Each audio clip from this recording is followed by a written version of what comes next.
our straight plays are a real tough sell today. They don't really seem to be that many new straight plays being written. Well, from, I don't know, somewhere around the 80s, I'd say, straight plays on Broadway became very rare.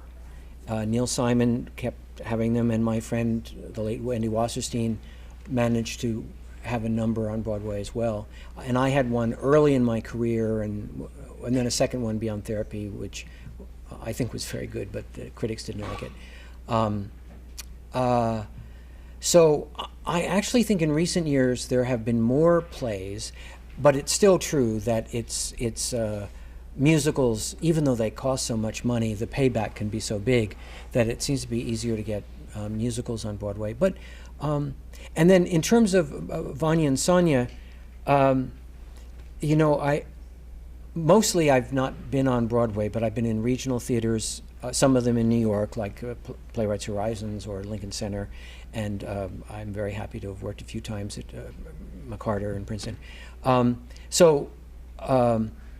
When Princeton decided to see if Lincoln Center would co-produce, meaning that we would have the same actors and director in both places, and we would thus be seen by more people, which is nice. There was no plan to bring it to Broadway, and then, truthfully, the audiences really seemed to like this play, and I also think it. As I'm getting older, in my 20s, I wrote dark plays with some dark endings that were interesting, but you didn't go home happy. You went home going, oh, gee, that's something. And I find as I get older, I myself want happier endings. So as I was when I was writing the play, and I was sort of writing it the way an actor does in improv, I didn't always know where I was going. When they were going to possibly lose their house, I didn't actually know if they were going to lose their house, or if they didn't, what was going to cause them not to lose the house. And so, but as I was going along, I just sort of, some nicer things happened for the people.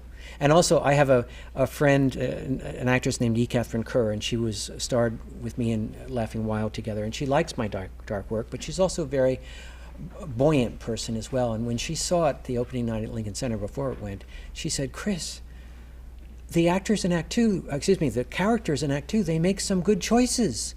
And the good choices lead to good things. And she says, oh, that's wonderful. Just because that wasn't something that's in a lot of my plays. And I did it sort of unconsciously, but one of the things that I think helped the play move is that the audience is left happy. So I never intended to make them unhappy, but I think some of my early ones did.